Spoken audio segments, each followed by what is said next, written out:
Hi curl friends, welcome back to my channel, Outrageous Curls. In today's video, I am going to be talking about the 4 things I have learned to grow out my natural hair.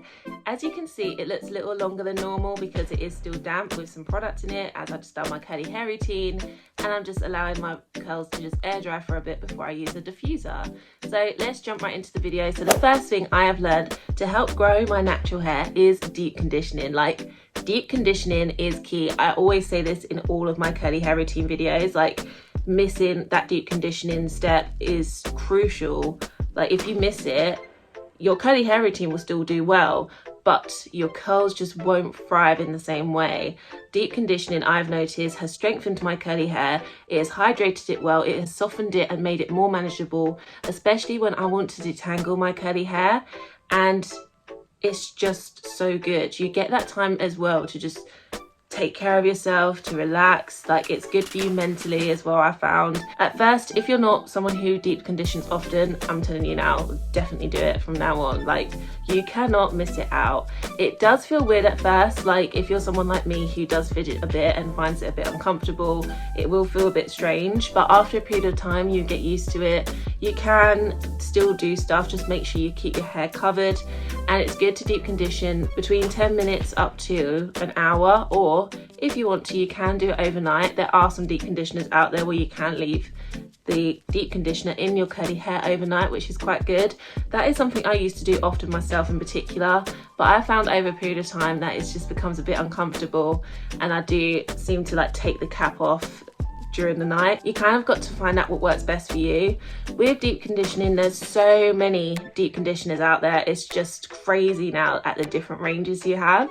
So with deep conditioners, I would just put it into 2 categories really, just standard deep conditioning, and then there's protein treatments. So protein treatments, this is good for people who have very dry, damaged hair, anyone who's starting out their natural hair journey, and people who bleach and dye their curly hair regularly as well, and if you straighten it, because with protein treatments you're restoring your hair and strengthening your hair again. Because when you do any of these things where you bleach it, you dye it, you put heat on it, and if you've just started out your natural hair journey as well, your hair is just damaged and you need something to just add that protein back in and strengthen it up, and to just allow your curly hair to grow. Because without that strength, you can have a lot of hair breakage, you won't have that length retention you need. And also, if you really want that hair growth as well, you need to add that protein back into your hair. There is a lot of protein treatments out there that you can purchase. I will put a few images here. I can think of one off the top of my head, but I just don't know how to pronounce it. But you can do some DIY ones as well. I used to do a lot of DIY protein treatments. So the standard one is the egg, literally a raw egg, and you mix it up with coconut oil, or you can mix it up with Jamaican black castor oil, whatever is your favorite oil and what works best for you, as this just adds in that strength that you need. It gives you shine, it restores your natural hair. There are other ones as well. I'll link a short here where I mix, I'm trying to remember the recipe off the top of my head. I believe it's avocado, banana, honey, coconut oil. I think I used a little bit of Jamaican black castor oil as well, maybe some peppermint oil, and an egg as well, and I mix that all together, and that one's really good. I do recommend that one the most. I've noticed when I did that often with my natural hair, especially when I started my second natural hair journey, my hair just thrived so well. In a space of 6 months, I basically got my curly hair back to how it was using that DIY mask. I only did it though once a month with an egg, and you can do it without the egg, and you can do that maybe once every 2 weeks, but you only need to do a protein treatment once a month, at least once a month. I do recommend that for most hair types. And then standard deep conditioning is just your standard one, such as the Cantu Deep Treatment Mask, and there's the Shea Moisture Raw Shea Butter Deep Treatment Mask, and some of my organics deep treatment masks like these ones, the Hawaiian Ginger and the Rosemary and Mint deep treatment mask. These ones are really good. I do recommend trying these ones out, especially the Cantu Shea Butter Deep Treatment Mask. This one is so good. Like, it's so affordable. I think it's about £6.50 off the top of my head that you can purchase in Superdrug and Boots, and it's just so easily accessible as well. And it really hydrates, it deeply moisturizes your natural hair, and also what is good about it, it defines your natural curl texture as well. So when it comes to the styling stage, your curly hair is well prepared for almost frizz-free results. And it makes it so soft and manageable for the detangling stage. So the second thing I have learned to help grow my natural hair is knowing my hair porosity type. I honestly wish I knew this during my first natural hair journey, because when I look back on my first natural hair journey, it was a load of shambles. I literally didn't know what I was doing. I was confused. There was so much information out there about knowing your hair pattern. I think there was stuff about also alongside that with hair porosity, but I was just like, I don't understand it. I didn't give it the time of day. As long as I knew what my hair pattern was, I knew that would just help me out with my curly hair routine. But that was not the case, because I found when I was doing my curly hair routine, especially during my first natural hair journey, I was getting good results on the first day, but later in the week my hair would feel super dry. I would find a load of flakes later in the week as well, and my hair would just be frizzy, it would feel dry, it would feel unmanageable, and it would get very knotty and tangly, and I'd get frustrated because I'd be like, what the hell? Like, these products, I've got them for my curly hair routine and they give me great results on the first day, but what happens to the rest of the week? I don't understand. And then I started to get a little bit of understanding about hair porosity. So I was like, okay, let me try and figure this out. So basically what hair porosity is, long story short, is knowing how well your curly hair will take product, but also how well it will retain the products as well. So during my first natural hair journey, my hair was so damaged. It was awful. Kid you not. I kind of wish I did have some pictures. I don't have enough pictures of how bad it looked, but it was just so dry, so damaged. I was bleaching it when I shouldn't have been. I was straightening it when I shouldn't have been. So it was just really dry. So at the time then, my hair porosity type was high. So that's why on the first day my hair would look good, but by the end of the week it would look awful, because my hair was just literally soaking in the product, then the next day it was gone. So I was not knowing how to retain the products well into my hair. Whereas now my actual hair porosity type from my own texture is low porosity, because now I've grown it and it's healthier and it's stronger, but this is what my actual hair texture is, so it's low porosity. So that means my natural hair looks quite healthy based off appearance, that is not a word, based off appearance, but it's difficult for me to actually put product into my hair. So when I realized this, I was like, oh god, this is different to my damaged hair. So I had to try and understand, like, how do I get the product in, because sometimes as well the product would just sit on my hair and it wouldn't go anywhere, and I was using the wrong products for my low porosity hair type. So after realizing this, I was like, okay, I need to find things that work better for my low porosity hair type. So especially within the past year, I've come across some really good products, such as the My Organics Rosemary and Mint collection. I've noticed that works so well for my hair. Like, it just takes it in so well, and my natural hair looks so good, and it just feels good as well. And recently, Carol's Daughter, I felt like that is really good for my natural hair, especially for low porosity hair types. I think that's done really well. And Shea Moisture Raw Shea Butter collection is also really good for low porosity hair types. I do recommend these. I've noticed my hair responds really well to these particular products, so you'll see after a period of time I do often go back to those, because they are like my main staples that I'll always go back to, and I know that I'll get the best results for my low porosity hair type. Also, I've picked up on certain techniques as well for low porosity hair.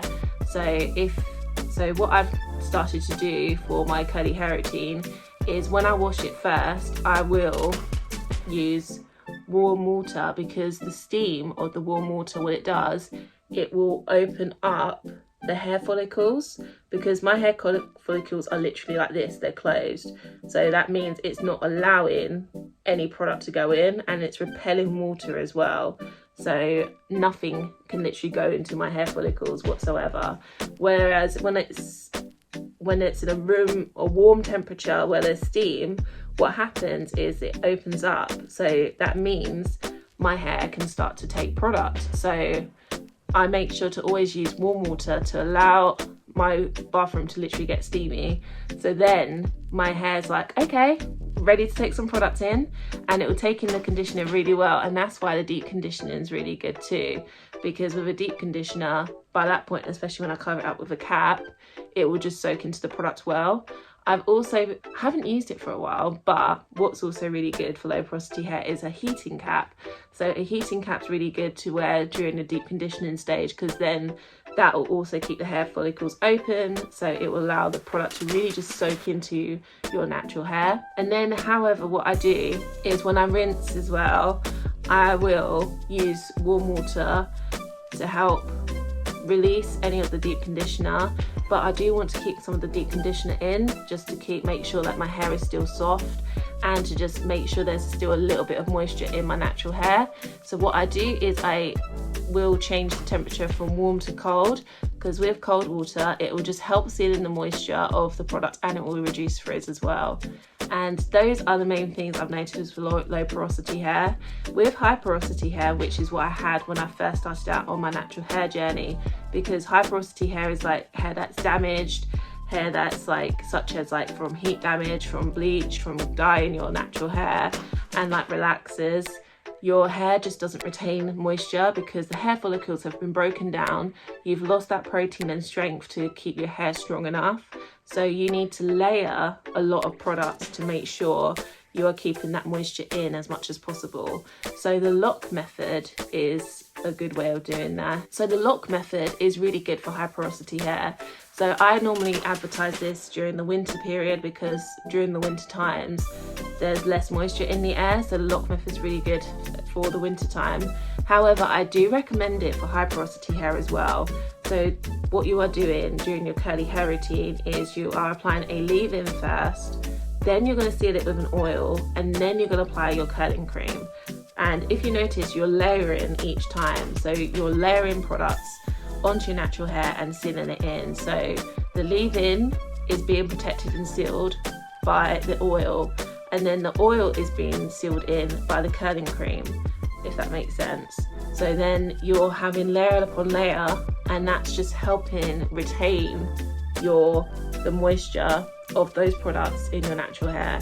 So by day 3 and 4, you might need to apply a bit more product, because by that point your natural hair might start to lose moisture, because high porosity does lose moisture quite quickly. So make sure you are refreshing your natural hair on a regular basis, just to make sure it's staying moisturized and hydrated well. And then the third thing I've learned to help grow my natural hair is the importance of protective styles. Like, oh my gosh, I think it was not last year but the year before that, I did a lot of protective styles. I did box braids, and I did that, and I also did locks as well, and I wore wigs a lot. And during that time my natural hair grew so much, I just couldn't believe it. And I was thinking like, whoa, what's going on? Why is my natural hair growing really well? And it's because I've been protecting it, and those protective styles really helped. And I haven't done it that much this year, and I've noticed a difference with my natural hair growth and compared to 2021 and 2022. So I'm definitely gonna look to do more protective styles. Box braids are so good, and honestly one of my favorite ones as well when I look back on it. I definitely recommend box braids if you're starting out your natural hair journey. I kind of wish I did box braids first instead of just trying to grow out natural, because when you are trying to grow out natural it can be a little bit difficult sometimes, because you have the two different textures. So you've got, especially if you're like transitioning, so if you're transitioning, you've got your old hair growth here, you've got your old hair here, then you've got your new growth coming through. But what happens is, because the textures are so different, you kind of got a clash. So if you are trying to put some product on, your hair will get confused, and when you're trying to detangle, it can feel difficult, because of course it's super rough here, and then when you get up to here it'll be easier because of the new hair growth, and it will be stronger and healthier, whereas you're still trying to get rid of this old one and this old one is more tough, and so protected styles like a box braid would be handy because then you're keeping it protected, your hair texture will just blend in all together, and you're allowing your natural hair to grow out well. And doing like braids, you don't even have to do box braids either. You can do braids if you want to just braid your own natural hair, and you can keep it in for a week if you want to, or you can do like braid outs. I would recommend doing like that kind of thing more often because I did that a lot during my first natural hair journey, and that definitely helped and progressed me to grow my natural hair. And if you're not someone who likes to braid often and you don't want the time of day to just be sitting there doing braids, you can do twists. Twists are a lot easier and quicker to do. So twists do look really good, so you can do like twists or twist out, so you can take the twists out as well. And doing those kind of protective styles, especially when you take them out, it will blend your natural hair all together, so you don't have the two different textures, because especially with transitioning hair, it's gonna look different to the other. So like this bit might look more wavy and maybe almost straight because of like the damage it has, because your curly hair pattern can be altered when it's damaged. And then the new growth will look like this, where it's more bouncy and more full of life, but it just looks odd. It can, especially when you first start out, it does feel a bit weird, and you might not have the confidence either. It does take time. I didn't have confidence for a little while, but it's something you have to build and grow because you haven't had your hair like that before for so long. So when you are doing, if you don't like to have that clash and you want to blend it, braid outs and twist outs are really good to do. And finally, the fourth thing I have learned to grow out my natural hair is just embracing and loving my own natural hair. This time round that I have got into my natural hair journey with a different mindset of just really loving my natural hair for what it is and embracing it and not altering it to look like someone else's or trying to make sure it fits in or having the perfect curl. I'm not about that anymore. All I'm about is just loving my natural hair for what it is and making sure it's just getting that moisture it needs to grow and thrive. When I've looked at it in this way, my natural hair journey has just gone by so quickly. I can't even believe it's nearly been 5 years of me being natural like this, and it's just, the time has passed so quickly. Before, I would be watching my hair every single day. I would honestly expect it and be like, oh my god, is that growth? Is that growth? Yeah. How much is that? Is that maybe I should get my tape measure. But it's like, oh, maybe like 0.5 centimetre of growth. Yeah. I'll convince myself every single day that there's like 0.5 centimetre of growth, and I'd be obsessed, so obsessed to the point that I was not really enjoying my time every single day. I was just so obsessed about just growing my natural hair. But now I just want to moisturize it. I want to take care of it. I want to make sure make sure I do my curly hair routine as regularly as possible on a weekly basis. And I really do love my natural hair. I don't want it to be looking like someone else's. And honestly, the perfect curl now, I'm just so over that. Don't get me wrong, I love it, honestly love it. I go to cloud 9 when my curly hair is defined really well. But if it's not, so what? If there's a bit of frizz, so what? It doesn't matter. It's not the end of the world.